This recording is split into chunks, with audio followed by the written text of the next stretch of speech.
Muy buenas tardes y bienvenidos a la entrevista del día aquí en Lancelot Televisión. Hoy nos vamos al sur de Lleida y vamos a hablar con la exalcaldesa y exdiputada regional, con Gladys Acuña, que con esa unión que luego preguntaremos en qué papel está jugando dentro de la creación de Lleida siempre, también cómo está viendo toda la situación y ella también ver el recorrido, también una política, esto quizás lo digo a modo personal, injustamente tratada.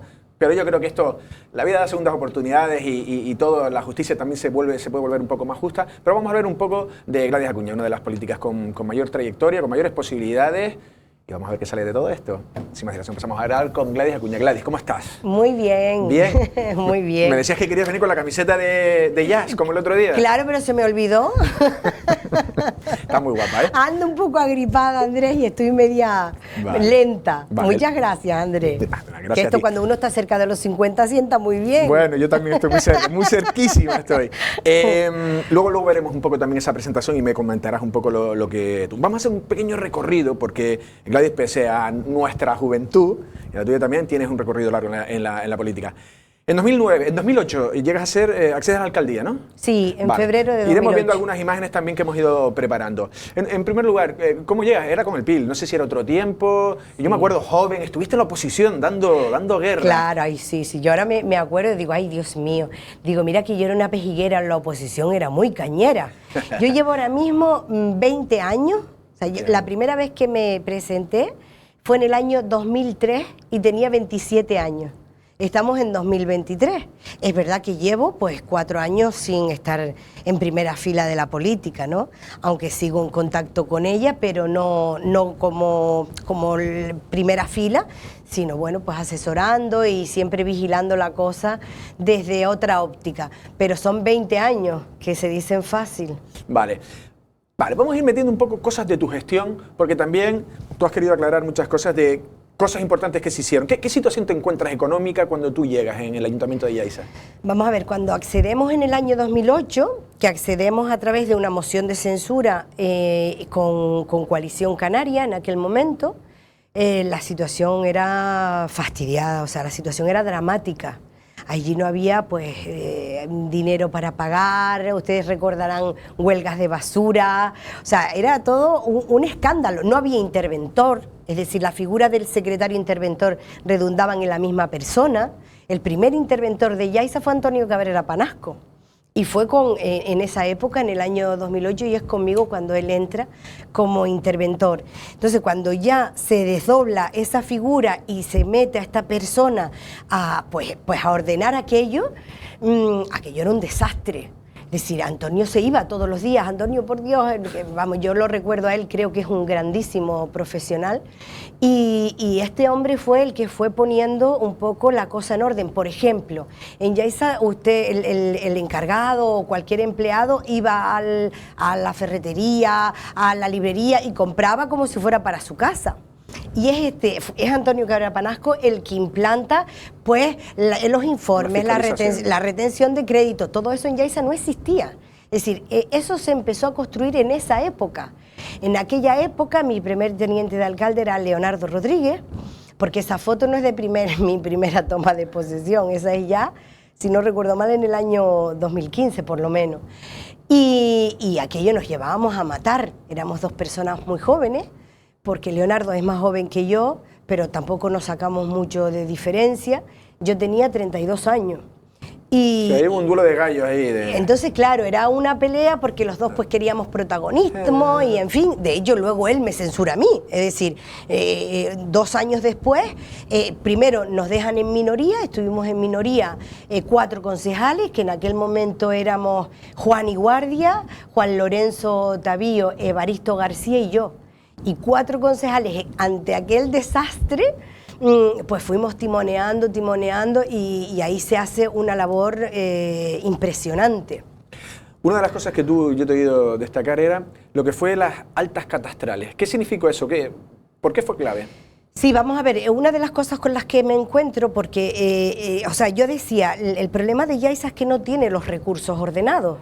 por un lado no tenías los recursos ordenados. ¿Eso qué significaba? Que solamente pagaban impuestos aquellos vecinos de buena fe que los querían ir a pagar, pero la infraestructura potente, la grande, el gran desarrollo que se había ocasionado en Playa Blanca con los hoteles, con las promociones de vivienda, con los complejos de apartamentos, todos esos en su gran mayoría no estaban dados de alta en el catastro. Si no estaban dados de alta en el catastro, pues no pagaban impuestos. Entonces, ese era un recurso muy potente con el que podría haber contado el ayuntamiento desde hacía muchos años, pero desconozco la razón, ni siquiera me dediqué a investigarla. Estaban los expedientes metidos dentro de un armario. Hablo año 2008. Entonces aquello se sacó del armario y se empezó a trabajar, se hicieron convenios con la gerencia del catastro en Las Palmas y ahí logramos, ya en aquella época, en el año 2008, que el actual alcalde no estaba ni por allí, o sea, para ir poniendo las cosas en su lugar, ¿no? Ya se empezó a ordenar todo.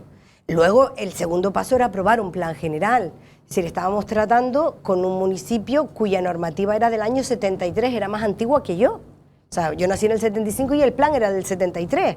Les quiero decir que era una cosa impresionante porque no daba cobertura a nada. Y luego tenemos la tercera pata, que era el gran pleito, la gran conflictividad que tenía el Cabildo de Lanzarote con el Ayuntamiento de Yaiza. En aquel momento liderado por Carlos Espino, que curiosamente hoy vuelve al escenario, ¿no? En aquel momento como consejero y hoy pues a lo mejor tiene hasta un rango mayor, yo le llamo el presidente, ¿no? Entonces allí llegó un momento, Andrés, que diariamente entraban 30, 40, 50 demandas diarias contra el Ayuntamiento de Yaiza. Por ejemplo, este señor Carlos Espino lideró el demandar a todos y cada uno de los propietarios, por otro lado de buena fe, del Plan Parcial Playa Blanca. Entonces el Plan Parcial Playa Blanca, pues no sé cuántas viviendas puede tener, pero sí tiene varios residenciales, pues por cada una de esas viviendas llegaba una demanda, más las de los hoteles, más, o sea, era una locura. Entonces, todas esas demandas que entraban llevaban aparejada una indemnización. En la mayoría de los casos, ¿qué es lo que había ocurrido? Pues que el anterior gobierno lo que había hecho era dar una licencia de construcción de un hotel sin haber pedido el informe de compatibilidad con el PIOT. Entonces, ¿qué decían los tribunales? Si usted se tiene que retrotraer al momento en el que se comete el error administrativo. ¿Por qué quiero decir esto? Porque cuando se habla, sobre todo por parte del Partido Socialista del municipio de Yaiza, pareciera que todo es un desastre. O sea, sí, todo, que la regularización fue de aquella manera. Sí, llega a la sexta y nos pone como Marbella, y no es así. Es verdad que ellos han tenido una potencia a la hora de vendernos como si fuéramos todos unos sinvergüenzas. De hecho, a día de hoy, usted enciende determinadas radios y esa es dándome leña desde que se levanta hasta que se acuesta.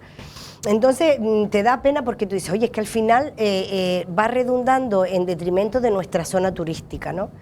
Y bueno, entonces, en aquel momento era Domingo Berriel el consejero de ordenación del territorio del Gobierno de Canarias. Y yo tengo un primer contacto con él y entonces ya había salido todo esto del plan supletorio, o sea que los ayuntamientos podían, el gobierno de Canarias podía ocupar la posición del ayuntamiento y redactar un plan general. Entonces, fíjense cómo son las curiosidades, esto es una curiosidad. Porque claro, el que había mantenido el contacto con el consejero era yo, pero claro, ya luego le dije, mira, Domingo, es que tu partido me va a censurar, y me censuraron. De hecho, antes de censurarme, logramos firmar el convenio donde el gobierno asume las competencias del Ayuntamiento de Yaiza para redactar el plan general. Fuimos el primer ayuntamiento de Canarias en hacerlo. Y luego ya me censuran, yo vuelvo unos meses después, unos 15 meses después, en el año de 2011, y lo logramos aprobar definitivamente en el 14. Vale, porque veo que las respuestas están siendo largas. Lo digo porque también, vamos a decir las cosas claras, si quieres luego ya hablaremos también con la relación de Óscar Noda, con Óscar Noda, pero se le atribuye a Óscar como un gran gestor. Y yo no sé si tú, en este sentido, estás diciendo como que muchas de las cosas que se están viendo ahora surgieron de tu etapa. Muchas, no todas. Es decir, no hay ni una sola cosa que haya hecho Óscar Noda solo. Hasta el pabellón. Hasta el pabellón, claro, todo eso se quedó hecho, Andrés. Vamos a ver, es que en todos esos años, a ver, yo estuve 10 años ahí dentro metida. Entonces, en todos esos años, y sobre todo, o sea, ¿cuál es el documento que nos abre las puertas? Que saca a Yaiza del pozo. El plan general. Es verdad que paralelamente se hizo una gestión en Hacienda, pero que ya se había dejado arrancada desde el año 2008, como le acabo de decir, y por ahí supongo que tendrán que tener ustedes algún recurso en ese sentido. Pero quien ya empieza a poner orden y quien te habilita para poder hacer, por ejemplo, el SEO es el plan general. O sea, si usted no tenía plan general, no podía tener SEO. La primera piedra del SEO se deja colocada en mi época.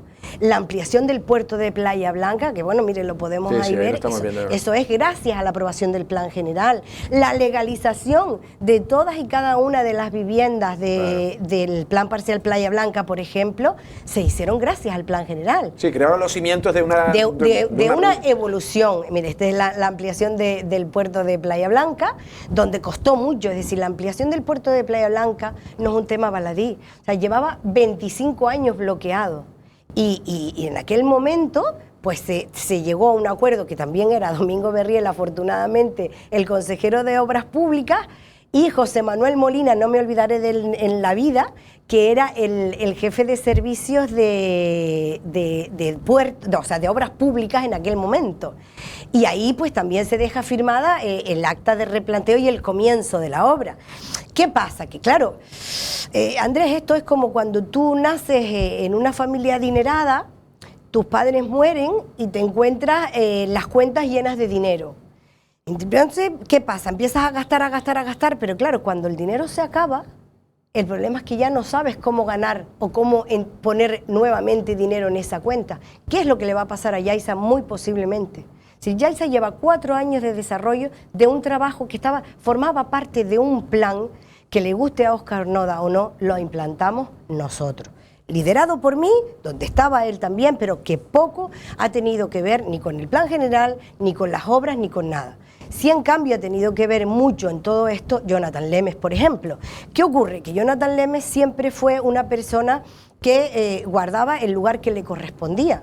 Y Óscar Noda estando conmigo también. O sea, la sorpresa de Óscar Noda es cuando a mí me pasa lo que me pasa, ¿no? Ahí es donde conoces el otro yo. Vamos allá, porque la situación... Ahora no, este fue en el año 2011, esta es la toma de posesión del año 2011. Las estéticas de Gladys son distintas.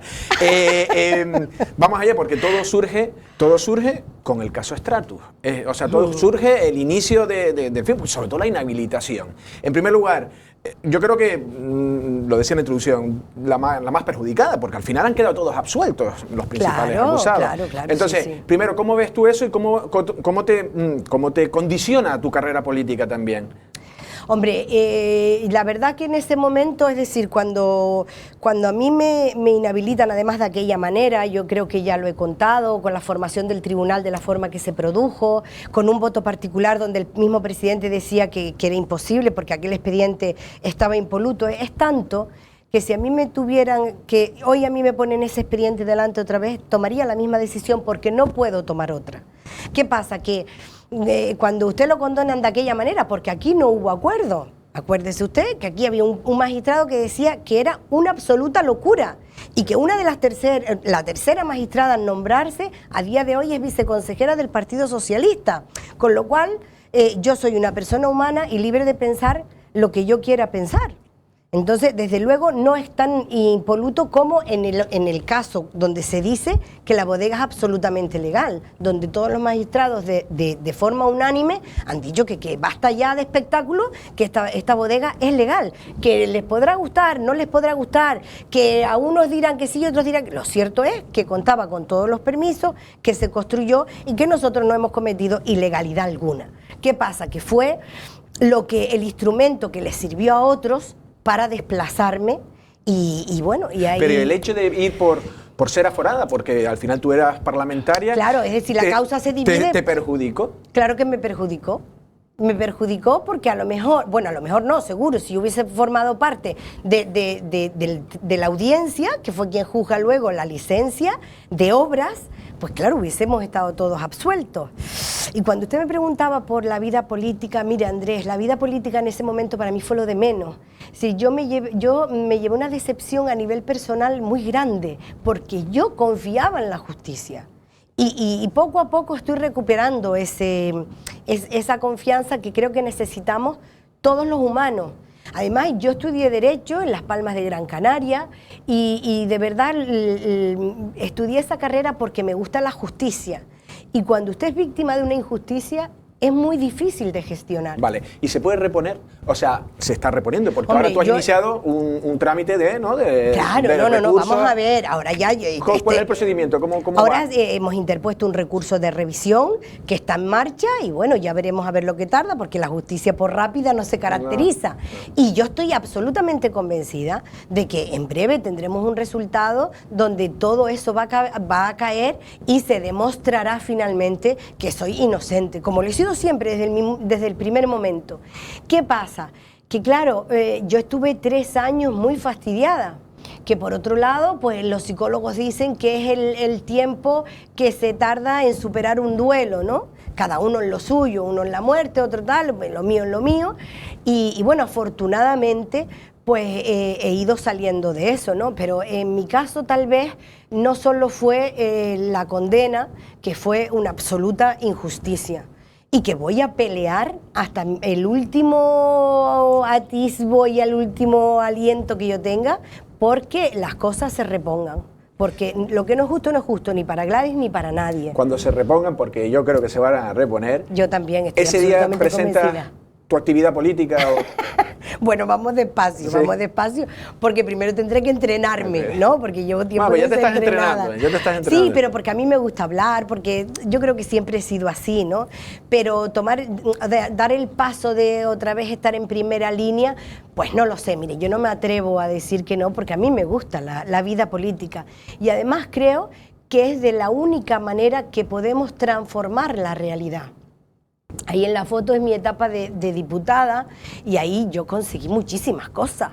Por ejemplo, recuerdo una vez que no teníamos policía suficiente para cubrir los carnavales de Playa Blanca. Y yo estaba loca con eso, Dios mío, pero ¿cómo vamos a cubrir si hay poca guardia civil? La policía local estaba enfadada en aquel momento conmigo por las horas extras, porque, bueno, en fin, por un problema que luego se resolvió, pero en aquel momento estábamos enfadados y no sé qué, no sé cuánto. Y recuerdo que Olga Caraballo, que era mi concejala de turismo en aquel momento, me dijo, oye Gladys, ¿y por qué no hablas con la policía autonómica? A mí no se me había ocurrido. Le dije, oye Olga, qué buena idea has tenido, vamos a hacerlo. Y me acuerdo que en el Parlamento le dije a Nieves Lady Barreto, que era también consejera de seguridad en aquel momento, le dije, mira Nieves, te voy a decir una cosa.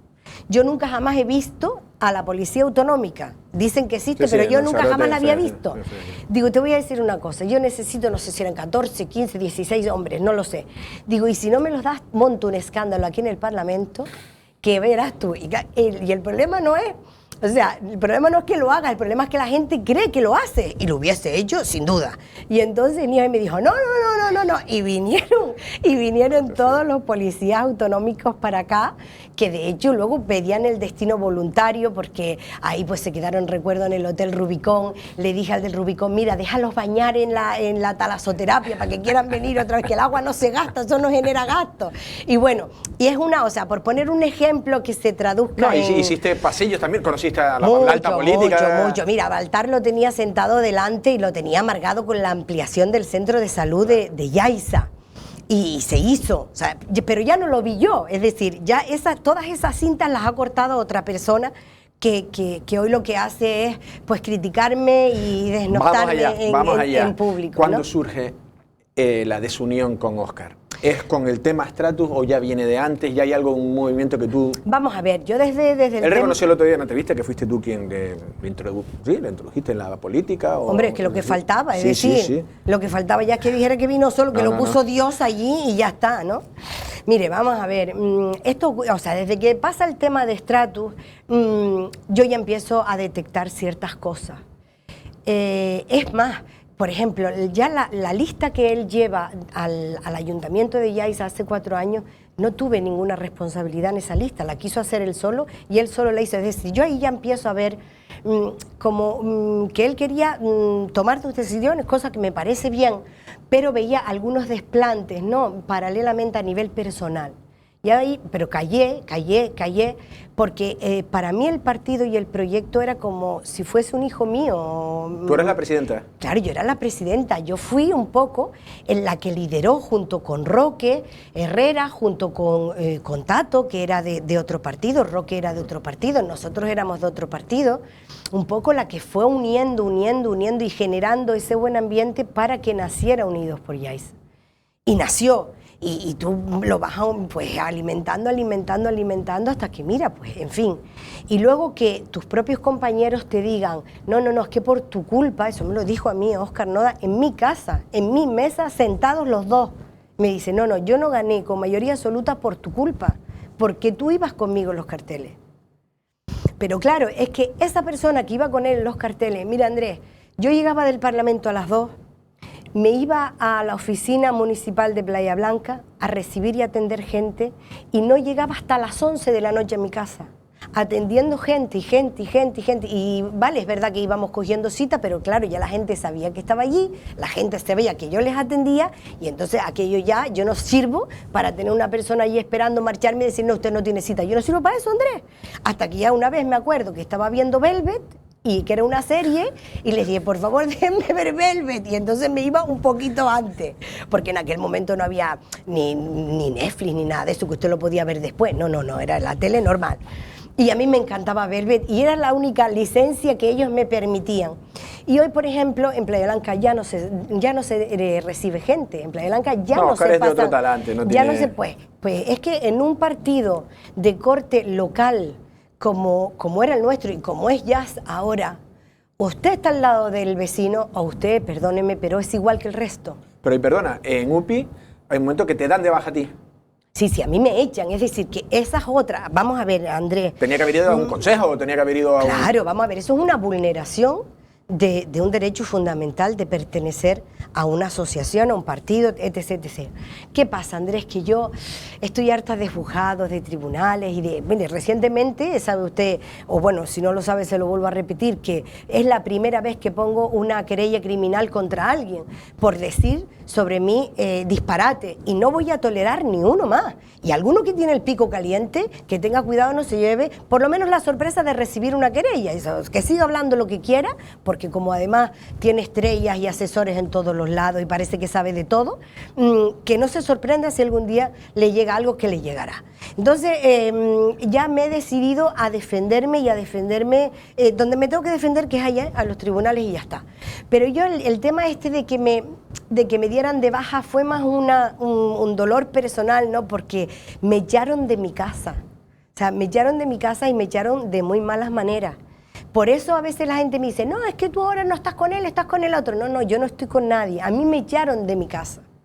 Y entonces cuando Jonathan pelea internamente, porque no solo me echaron a mí, ahí echaron a 300 personas más que a mí. Dicen que menos.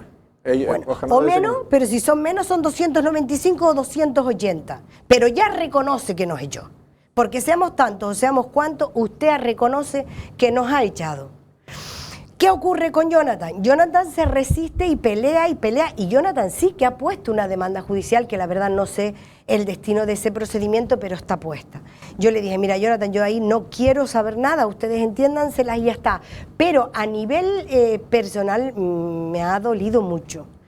Jonathan es peleón, es un tipo justo, es un tipo que no tiene miedo a nada, creo que lo ha demostrado por su comportamiento, o sea, se dio de baja, entregó su acta, se fue y se une al partido, que ya otros compañeros, porque los compañeros que forman, que inscriben Yaiza siempre, eran compañeros de Unidos por Yaiza. Pero no lo hacen porque lo hacen porque están hartos de ese comportamiento dictatorial. ¿Por qué creo yo que Óscar Noda hace esto? Pues por una cosa muy sencilla. Él cree que si vamos a un congreso, yo podría haberme presentado, cosa que jamás estuvo en mi pensamiento, pero es lo que a él le han hecho creer, o él cree per se, Y dice, bueno, es que luego a mí no me van a permitir hacer el acuerdo con Nueva Canaria. ¿Es verdad? Que nunca jamás hubiese yo levantado la mano para hacer un acuerdo con Nueva Canaria. Y la gente ahora dirá, ¿pero por qué si tú lo hiciste en su momento? Pues mire, ahora mismo sé que Nueva Canaria y el PSOE son uno. Y que ya nosotros en el año 2015, siendo yo la presidenta del partido, nos traicionó, nos engañó. Y a nuestras espaldas estaba negociando con Somos, pero de la mano siempre del director de orquesta, que no es otro que Carlos Espino. Es más, a día de hoy, Óscar Noda y Carlos Espino despachan semanalmente 2 o 3 veces por semana. Entonces, si es verdad, Andrés, que a mí me tendrán que cortar el brazo, para yo levantar mi brazo, para yo darle mi apoyo al Partido Socialista. Pero no solo por lo que yo haya padecido a nivel personal, que también, pero hay otra parte que es institucional. Hay otra parte donde nosotros hemos visto, yo como ciudadana y el resto de los que vivimos en Yaiza, que nos levantamos y nos acostamos en Yaiza, hemos visto cómo a lo largo de estos 4 años, por decirlo de estos 4 años, que ya le puse en antecedentes lo que había pasado con anterioridad, pero solo en estos 4 años no han hecho más que quitarnos derechos. Mire, cuando cerramos ese acuerdo que le decía antes con Domingo Berriel y la ampliación del puerto de Playa Blanca, ahí se dejó cerrado el atraque de cruceros pequeños. ¿Por qué no ha venido? Porque el presidente y la presidenta, usted sabe que ahí hay una bicefalia, hay un presidente y está la presidenta, que es la que figura, pero luego está el verdadero, el que toma las decisiones, que es Carlos Espino, y lo han impedido. Pero es que ya impidió y bloqueó. Cuando a mí me censuran en el año 2011, ya bloqueó la ampliación que estaba cerrada también. ¿Qué pasa? Que luego ya, como lo desplazan, no pudo impedir que finalmente entre Pedro Sanguínez, Domingo Berriel y yo llegáramos al acuerdo y se construyera y se ampliara finalmente el puerto. Pero ¿qué ha venido a conseguir ahora? Impedir que lleguen los cruceros a Playa Blanca. ¿Por qué es importante el turismo de cruceros en Playa Blanca? Porque es un turismo de poco impacto. Es decir, el turismo de cruceros llega, gasta dinero, el impacto económico en nuestra gente es muy bueno. Y yo ya he dicho aquí, mire, yo ni tengo taxi, ni tengo souvenir, ni tengo restaurante, ni tengo nada de eso. Pero sí me gustaría que los que tienen taxis, que los que tienen souvenir, que los que tienen restaurantes, que los que viven en definitiva en el municipio de Yaiza sean felices y sean holgados económicamente, porque tenemos el territorio para eso. Pues ese derecho nos lo han quitado. Sí, dices tú que está detrás del pacto con el PSOE y que... Hombre, es que el PSOE lo ha dicho, vamos a ver, la presidenta ha dicho que los cruceros no van a llegar a Playa Blanca, que ella no le va a hacer competencia a Arrecife, cuando Arrecife pertenece a puertos del Estado y Playa Blanca es un puerto autonómico que nada tiene que ver con el de Arrecife. Y es más, siempre sería un complemento de la isla, nunca sería una competencia. Porque, sí, claro, un determinado tamaño. Sí. ¿En qué son expertos esta gente? En la conflictividad, en el enfrentamiento, y lo han logrado. O sea, dése usted cuenta que tanto lo han logrado que se han metido en Unidos por Yaiza y lo han reventado. Han encontrado la persona idónea para reventar un proyecto que era precioso. Pero hay gente que dice que Óscar Noda se puede ver perjudicado por esa unión al salirse del ayuntamiento. Hombre, y se ve desde luego yo lo que sí me gustaría es que se viera muy perjudicado. Pero no para perjudicarlo a él, sino porque su permanencia con el acuerdo de esta gente y con la influencia que esta gente ha demostrado tener sobre él, va a repercutir en el municipio de Yaiza y eso a ustedes no les quepa la menor duda. Vale. Última pregunta, ya nos hemos ido muchísimo de tiempo, Gladys. Sí, el socavón, no nos han arreglado el socavón del Golfo. Ya se lo preguntaba a Jacobo Medina, a todos los que han pasado por aquí, eso, vamos, yo la verdad que el otro día iba al Golfo por la otra carretera y era fantástico, pues mira, y la carretera de los hervideros, pues sí, hay un gran problema. Nos hemos ido de tiempo. Lo último, Yaiza siempre va a ser también, en ese procedimiento que tú estás intentando recuperar tu actividad política, estás diciendo que quieres volver, porque quieres una segunda oportunidad. ¿Cuál es el futuro de Gladys Acuña? ¿Está dentro de Yaiza siempre? Sí, Jonathan, vamos a ver. Jonathan Leme es el candidato de Yaiza siempre. Y si resulta alcalde, será alcalde. Hombre, por supuestísimo, y vamos a luchar y yo voy a batallar mucho por ayudarlo porque yo creo y confío en él. Creo que es un hombre responsable, que es un hombre recto, que es un hombre justo, que cree en los proyectos como el que teníamos y del que nos echaron. Creo que es un hombre que ha demostrado a lo largo de sus 12 años al frente de la oficina técnica tener la solvencia suficiente para que Yaiza siga en la senda que está. Ahora mismo tenemos un plan general en Veremos, donde también creo que ha tenido una influencia determinante el Partido Socialista, y creo que si no entra alguien capaz de alzar la voz y decirles hasta aquí, Yaiza sufrirá un retroceso sin precedentes, porque todas y cada una de las obras, llámese SEO, llámese las piscinas pabellón, llámese la reforma del terreno de lucha de Uga, se dejó hecha por mí también. Es decir, no hay nada, la carretera de enlace, no hay nada que a día de hoy todavía me puedan decir a mí, que soy la que llevo allí desde el año 2003, este proyecto es mío, porque saben que le saco la verdad al día siguiente. Pues Gladys, estaremos pendientes también de cómo va ese procedimiento, no sé qué plazos esperas tú, pero bueno, seguro que seguro que cuando tú ya te veas ya, también con más seguridad también, por eso también te estás viniendo también un poco más arriba, porque la justicia ya empieza a aclararse un poco. Desde luego, el que la justicia empezara a aclarar las cosas y que ya a día de hoy sea obvio, o sea, no hay duda de que conmigo se ha cometido una injusticia y que aquello todo fue legal, pero en fin, pasó lo que pasó y me hicieron lo que me hicieron. Y luego hay otra cosa, el paso que ha dado Jonathan Lemes, el paso que ha dado los compañeros ex compañeros de Unidos por Yaiza para formar Jazz, a mí me han devuelto la ilusión, pero la ilusión como una compañera más. Yo no me presento a nada. También es verdad, se los dije el día de su presentación, que estoy a su entera disposición. Los otros, los que ayer me querían tanto y hoy resulta que soy el monstruo de las 7 cabezas, me dicen que es que quiero ser asesora, que quiero... Bueno, me dicen un montón de cosas. No, ellos me van a tener a su disposición para lo que necesiten, cuando me necesiten y a cambio de nada, como me han tenido ellos y como me han tenido todos los vecinos del municipio, siempre a su disposición. Gladys, muchas gracias, ha sido un placer. Gracias a usted. Gracias.